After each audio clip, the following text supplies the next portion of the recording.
Imagine this. The Dark Lord, the most feared dark wizard of all time, a master of cunning and manipulation, creates an eighth Horcrux, a final, hidden safeguard, so secret that even he does not fully remember it. Could it be possible?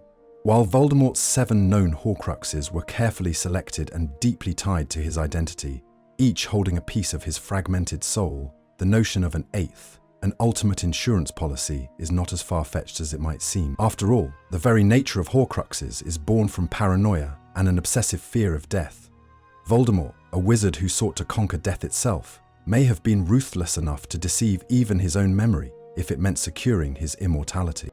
To understand why this could be plausible, we must first consider the complexity of Voldemort's psyche. Tom Riddle, from a young age, was a boy who craved control, feared vulnerability, and detested his own mortality. This disdain for death and an unquenchable thirst for power drove him to push the boundaries of dark magic far beyond what even the darkest wizards had attempted. By splitting his soul 7 times, Voldemort sought to become truly unkillable, a dark mirror to the ancient magical ideal of invulnerability. Yet, as we learn through Dumbledore's painstaking research and the revelations of the Deathly Hallows, Voldemort's understanding of his own soul was imperfect.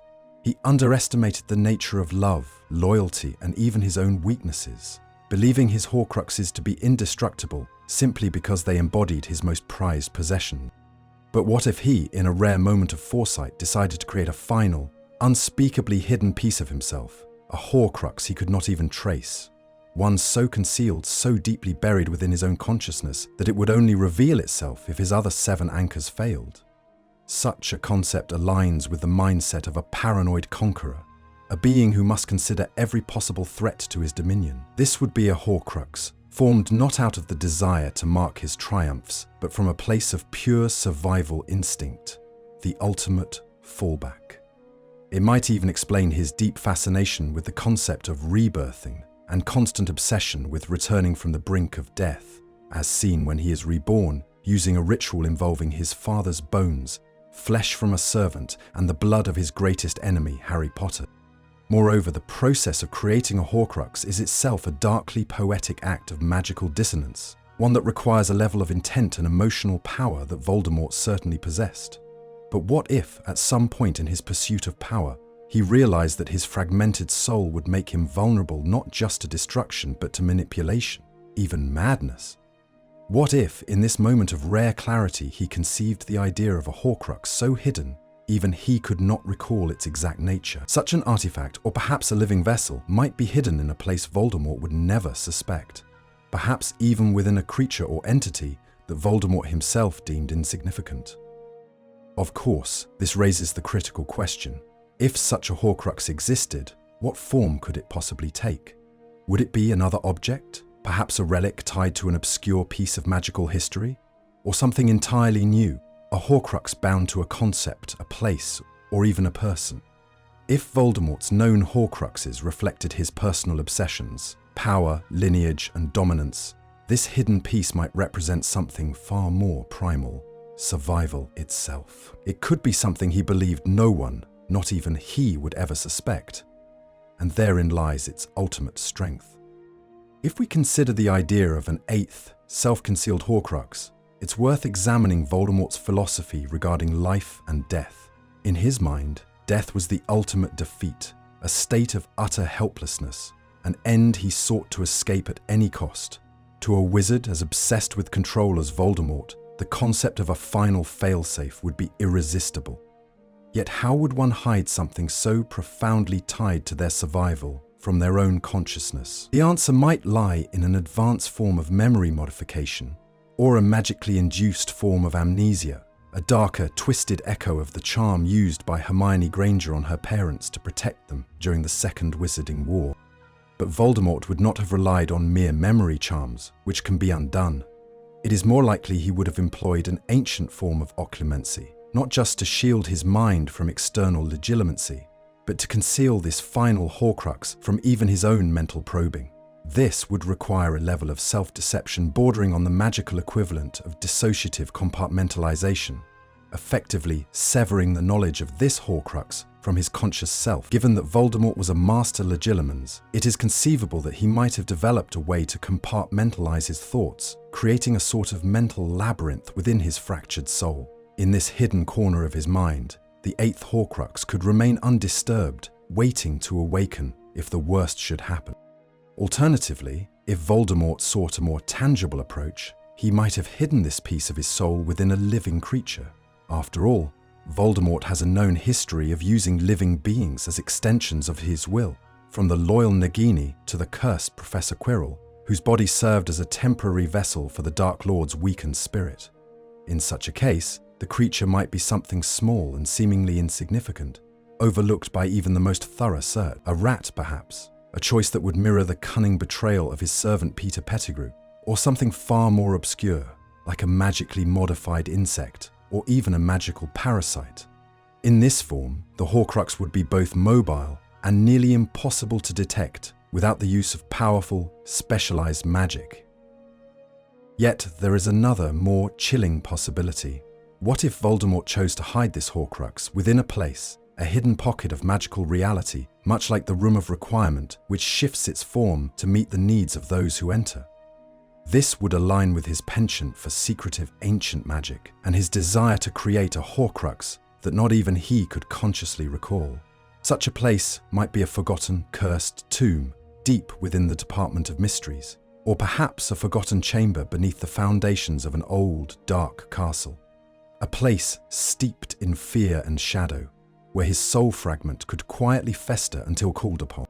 This theory also opens a darker, more unsettling path. What if Voldemort, in a moment of utter arrogance, placed this final Horcrux in the heart of his greatest rival's territory, trusting that no one would ever think to search there? Imagine a Horcrux hidden within the very walls of Hogwarts, perhaps bound to a mundane, overlooked artifact like a forgotten portrait or a dusty, centuries-old textbook. The irony would be exquisite. The final piece of Voldemort's soul resting within the fortress of his most despised enemy, protected by the very magic he once sought to dominate.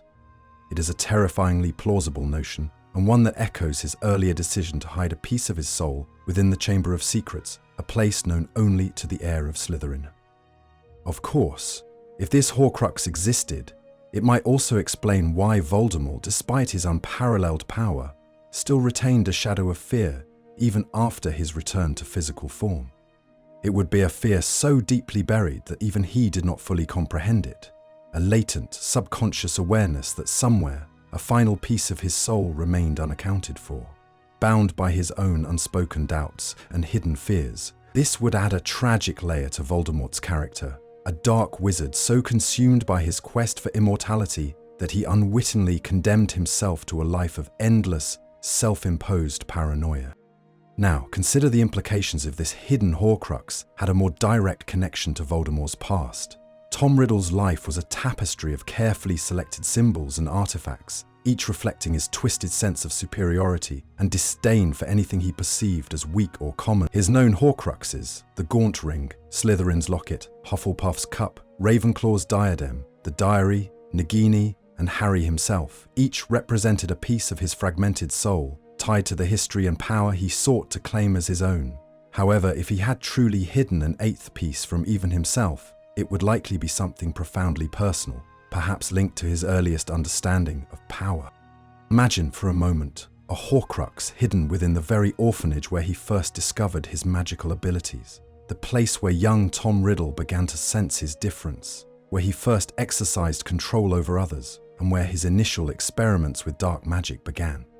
In this context, the orphanage would not merely be a relic of his painful childhood, but a place of transformation, the crucible where he first embraced his destiny as a dark wizard. It is possible that, in a moment of dark nostalgia, he returned there as a young man already corrupted by the whispers of ancient, forbidden magic, and left behind a piece of his soul, a final, unnoticed fragment, perhaps bound to something as innocuous as a forgotten toy or a long-abandoned piece of furniture, in the shadowed corners of the orphanage.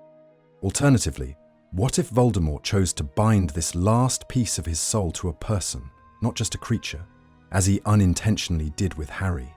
After all, one of the darkest, most insidious aspects of his magic is his ability to twist the lives of others to his will. It is a chilling thought, but what if this Horcrux was bound to one of his earliest followers, a loyal Death Eater who never knew the dark burden they carried? Their loyalty not just commanded, but magically compelled by the Dark Lord's will. Such a follower, perhaps one of his earliest recruits like Bellatrix Lestrange, might have carried this hidden piece of Voldemort's soul unknowingly, their blind loyalty explained not merely by fanaticism, but by a dark magical bond that transcended even the most powerful, unbreakable vows.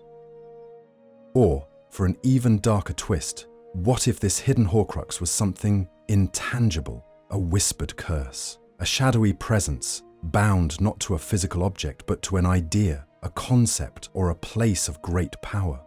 It could be hidden within the very fabric of the Forbidden Forest, where ancient, primal magics still linger, or perhaps in the depths of the Black Lake, where dark creatures dwell, and the echoes of old magic whisper through the cold waters. Such a Horcrux would be nearly impossible to find, let alone destroy, requiring a deeper understanding of ancient, elemental magic than even Dumbledore might possess. Of course, there is also the unsettling possibility that Voldemort in his darkest moments might have chosen to bind this final piece of his soul to a person or creature he considered insignificant, a twisted mockery of his earlier self. Perhaps a lowly house elf, a creature bound to servitude and overlooked by nearly all wizards, or even a lowly magical pest like a doxy or a ghoul, hiding in plain sight within the very walls of the magical world's greatest strongholds. In this way, the Horcrux would embody the ultimate irony, the most dangerous piece of Voldemort's soul, hiding within something he would have considered utterly beneath his notice. If this eighth Horcrux exists, it represents not just a final line of defense, but a dark, self-imposed curse, a testament to Voldemort's relentless paranoia and unending fear of death. It would be the ultimate testament to his twisted genius and his tragic, unending quest for power. And yet, even this Horcrux, if it exists, would carry the same fatal flaw as all the others. It would be bound by Voldemort's own hatred, fear, and obsession, vulnerable to the same ancient magics that ultimately brought about his downfall. If we consider the possibility of this hidden eighth Horcrux, the implications for the broader wizarding world are profound. Such a Horcrux would represent the ultimate gamble, a dark contingency plan set in motion by Voldemort's own twisted paranoia. But what would it mean if this Horcrux, this final fragment of his shattered soul, had indeed escaped notice, surviving the catastrophic Battle of Hogwarts? It raises the unsettling question of whether Voldemort's dark legacy truly ended with his physical death, or if a shadow of his malevolence lingers still, biding its time in the forgotten corners of the magical world. After all, the destruction of the known Horcruxes was a carefully orchestrated campaign driven by the tireless efforts of Harry, Hermione, and Ron. They hunted down and destroyed each piece with a determination that bordered on desperation, armed with the knowledge imparted by Dumbledore's final, cryptic instructions.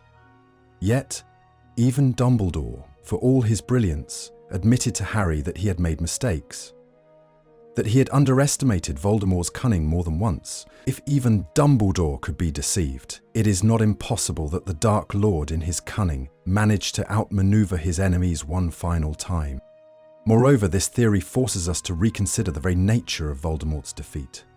Harry's ultimate victory rested not just on his bravery, but on the belief that he had destroyed every last trace of Voldemort's twisted soul.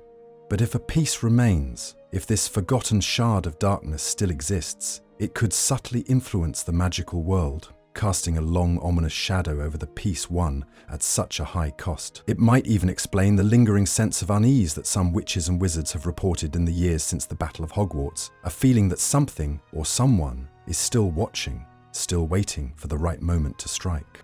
Consider, too, the possibility that this Horcrux, hidden even from Voldemort's own awareness, might have developed a twisted sort of autonomy over the decades. As we saw with the Diary of Tom Riddle, a Horcrux can grow in power, developing a will and identity of its own, becoming something far more dangerous than a mere soul fragment. If this eighth Horcrux had been forgotten for so long, it might have gained a dreadful, independent sentience, driven not just by Voldemort's desires, but by the accumulated fears, rage, and twisted ambitions of its creator. Such a being, unshackled from its creator's control, would be a creature of pure malice, a shadow of the Dark Lord, but with none of the restraint or cunning that once made him so formidable. Even more chilling is the notion that this Horcrux, if it exists, might not wish to remain hidden forever.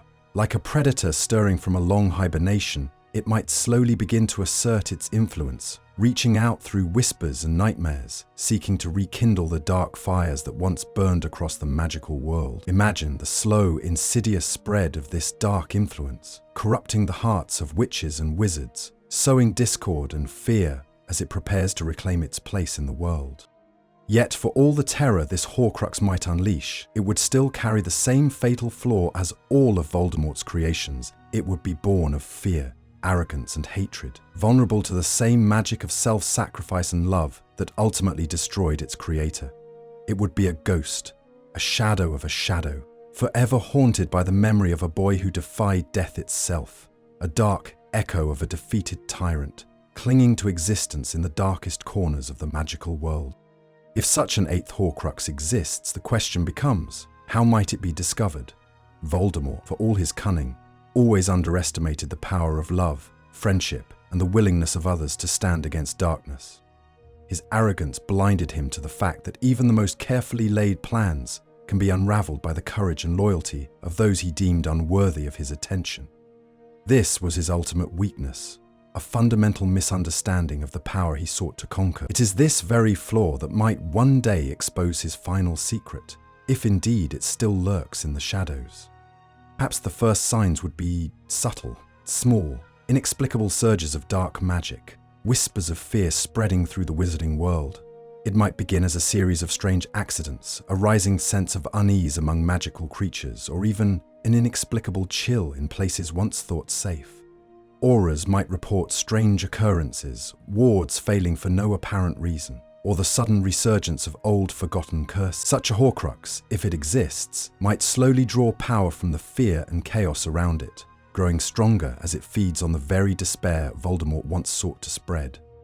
Alternatively, this final Horcrux could be discovered by accident, perhaps uncovered by a young, ambitious witch or wizard exploring the forgotten corners of the wizarding world, a student stumbling upon a cursed artifact in a forgotten corner of the Room of Requirement, or a curious magizoologist discovering a creature with an unnatural, malevolent aura hidden deep within the Forbidden Forest. It could even be revealed by the accidental activation of an ancient protective spell, a lingering echo of the enchantments that once defended Hogwarts against dark forces. Once discovered, the challenge of destroying this Horcrux would be immense. Unlike the objects destroyed by Harry, Ron and Hermione, this piece might have had decades to grow in strength, its dark will festering in the shadows.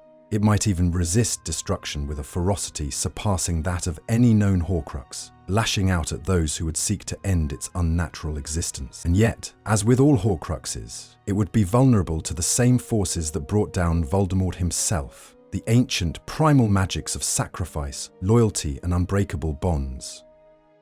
Imagine the final confrontation, a new generation of witches and wizards standing against this last remnant of the Dark Lord's twisted soul, armed not just with wands and spells, but with the courage and unity that once defined the Order of the Phoenix. It would be a battle not just of magic, but of will, a final struggle against the echoes of Voldemort's twisted ambitions. In this moment, the wizarding world would once again be called to stand against the darkness, to prove that love, loyalty and courage can triumph over even the deepest shadows. And perhaps, in the end, it is this very confrontation that would lay the final ghost of Tom Riddle to rest, bringing a true and final end to the legacy of Voldemort, a reminder that even the darkest magic can be undone, and that even the most fractured soul can ultimately be reclaimed by the light.